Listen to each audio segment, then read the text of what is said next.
Pathmonk is the AI for website conversions. With increasing online competition, over 98% of website visitors don't convert. The ability to successfully show your value proposition and support visitors in their buying journey separates you from the competition online.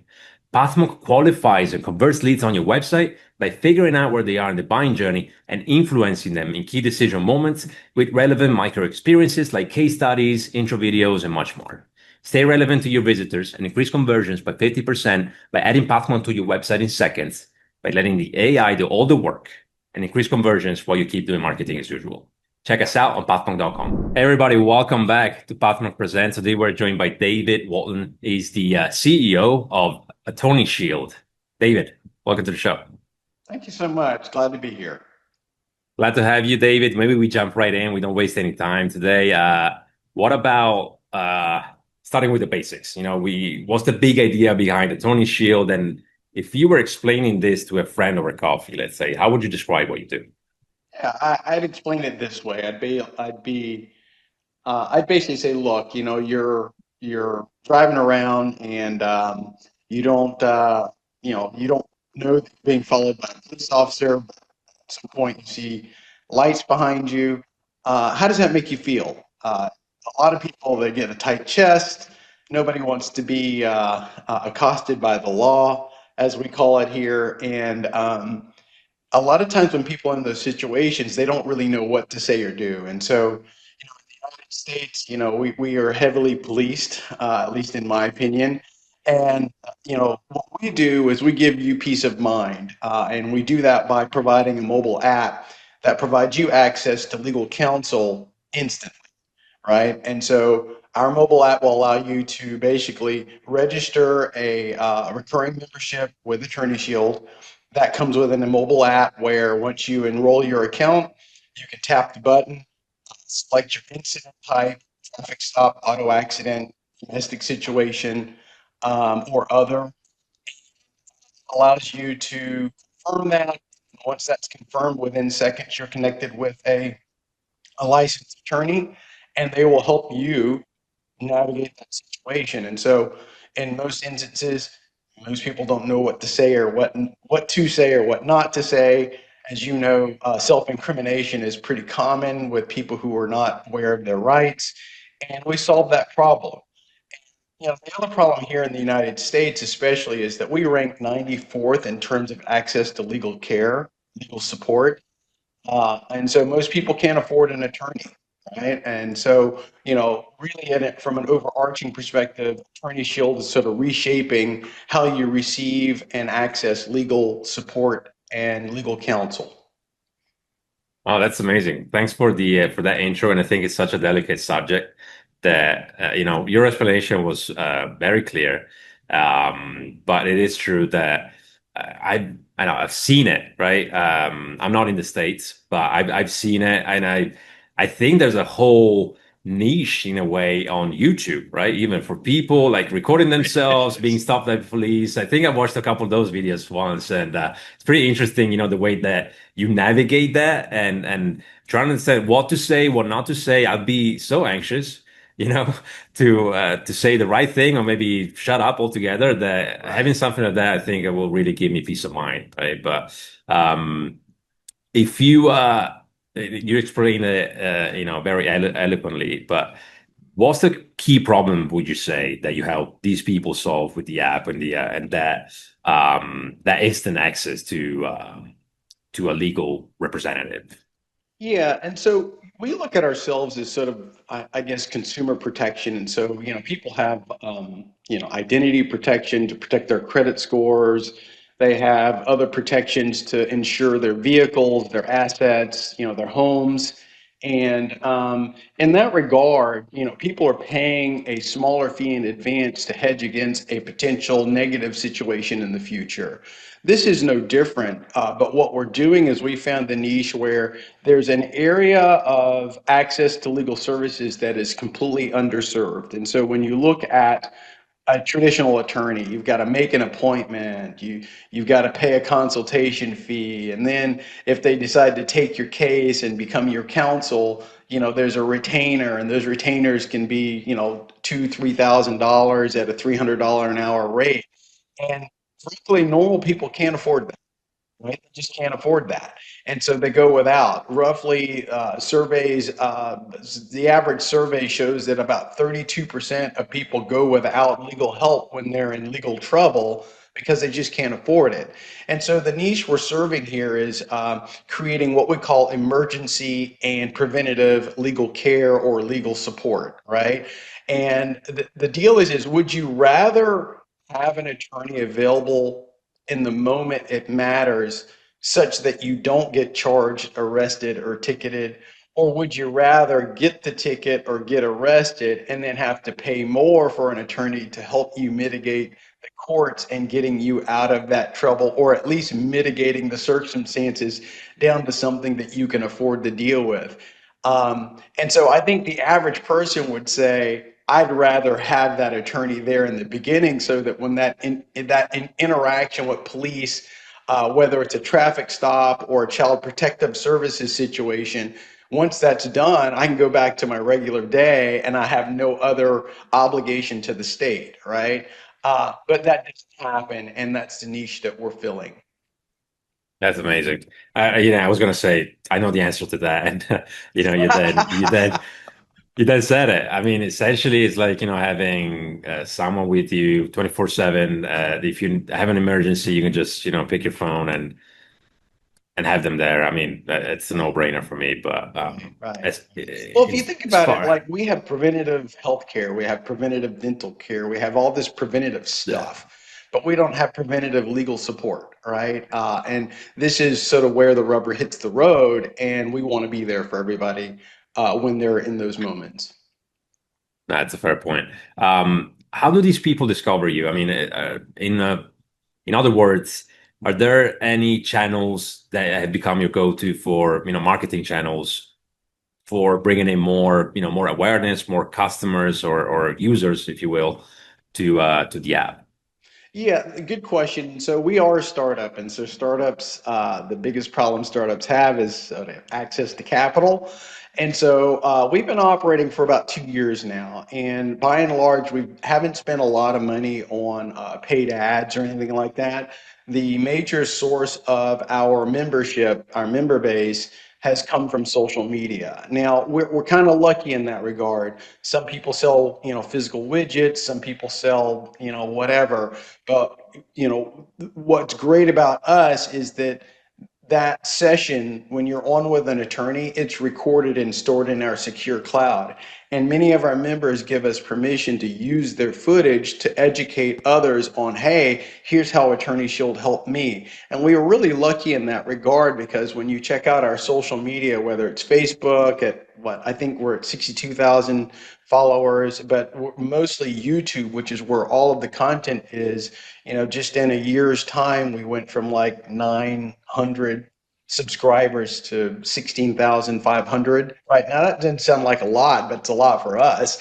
But what that means is we have a growing community of people who are becoming aware of what we're doing and why we're doing it and what kind of impact it has. And so when you watch those videos, there's one in particular where they're trying to search some gentleman's house because they think he's got someone in the house with a weapon and they don't have a warrant. And, laws differ across jurisdictions, but at the end of the day, the attorney basically told the officer, you don't have a right to enter this man's private residence, go get a warrant. And they didn't even bother getting a warrant at the end of the day. They just ended up leaving. And so those are things that are helpful. If you and I decided to push back on a police officer or the state in general, we're going to be viewed as obstructionist, right? But if an attorney is doing that on your behalf, all of a sudden the attention is no longer focused on you, it's focused on the attorney, and the attorney comes from a position of authority, training, and license. And so at the end of the day, it's a more effective tool to have someone advocating on your behalf than you trying to argue a point and probably getting half the points wrong. Mm. That's a good point. And I mean, at the Yeah. end of the day, that's you said it. You're seen as an obstructionist, then the attorney is doing their job, Our right? attorney's doing So their job, just like the yeah, officer's doing their job, right? And yeah. so you can't fault anybody for doing their job. Of course. Well, David, listen, in all of this, right, how much of a role does your website play in pulling in more users? Are you using it at all? You mentioned social media, YouTube, and Facebook. Where does your website sit in all of this? I think that that's a really it's a question that should always be asked because your website is your most important feature, if you will, in terms of educating people about who you are and giving them access about what you're about. And so we've probably redone our website, I want to say at least 5 times, right? And it's because we learn, we iterate, we learn, we iterate again, we learn, and over time we've ended up obviously with a website that's better than the first one, right? But it's a never ending challenge, meaning you can't your website, if you're not somehow interrogating that and looking at it and finding better ways to communicate your message and display what it is your value is, at some point your website becomes dated. I mean, it's no different than how technology advances. If you're still on, if the AI platforms we were on a year ago are completely different than they are today and much more capable.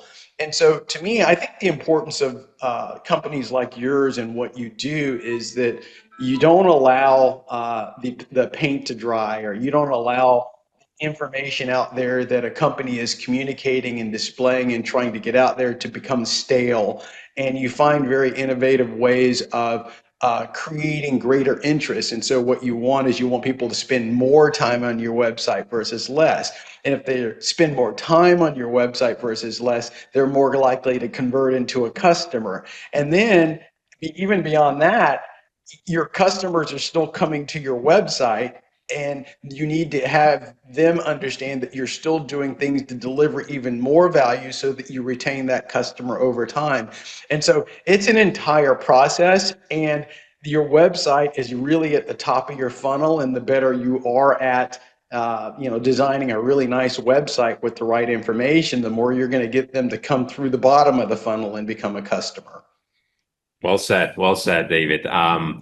Yeah, I mean, obviously, I'm biased because here at Pathmonk, that's what we do, that's what we care about. But you explained that very well. So maybe we switch gears for a second, David. We talk about you as a leader, right? So if you could give us a glimpse into what's a day in the life for David like, what do you do on a typical work day? What are the three main things, let's say, that you focus on day to day to be able to grow the startup and get this product out to as many people as possible? That's a good question. So that evolves over time. And so I think when we first launched, I was very heavy in the day to day, right? Especially the tech, because I'm sort of a tech guy, tech sales guy, if you will, from a resume perspective. But let's speak about what I do today. And so there's really sort of three main areas, right? So to setting the vision for the organization, so my chief operating officer and all of the people who report into her understand exactly what they should be prioritizing on a day-to-day basis, right? And so you sort of set that vision, you set those priorities, you set those objectives, and you allow the smart people and the capable people to go and implement those things, right? The second thing is focused on sales, right? Sales cures all ills, as we say, right? And so the deal is we have to focus on not only our consumer direct, how are we doing attracting and acquiring and retaining consumer direct customers, but how do we also on a parallel level work with other partners to help us sell, right? And so we have a commercial distribution strategy where companies, let's say like a motor club or an insurance agent or an insurance company, could bundle our services in with their services and make that available as an add-on or as a value add with an insurance policy, for example, right? And so that's the second thing that I focus on is revenue. And then the third thing, which is probably the most frustrating and least predictable, is fundraising. And so we've had three fundraisings so far, a seed raise, to raise money. This is prior to launch, to raise money to build the tech and fund the operation. We then had a Regulation CF, which is a crowdfunding through a company called Start Engine. That was really just to get the word out and raise dollars for marketing, right? And a little bit of that went back into the organization just for regular operations. And we're currently in a C2 raise, and why we called it C2, I don't know. But that's again to accelerate sort of our growth, right? And so being in a seed in a current private raise right now, dealing with VCs and dealing with private investors, that's a very exhausting and daunting thing. And every one of those guys wants to hear your story in their way versus the way that you would tell it. And so there's just a lot of modulating happening in those conversations, figuring out how people, what's important to different investors, what's important to different VCs. And so that's pretty much it. Those three things are the three primary things that I focus on every day. Okay. I mean, sounds like you have your hands full, right? I do. But if you didn't love what you did, I don't think you would be able to really sustain it. But I Yeah, feel like, I'm still smiling. right, which is important, right? So, no, that's amazing. That's amazing. And thanks for giving us an idea what it's like to be a CEO of a startup at this stage, right? Oh yeah, It's yeah. very interesting. So, but our time together is coming towards an end.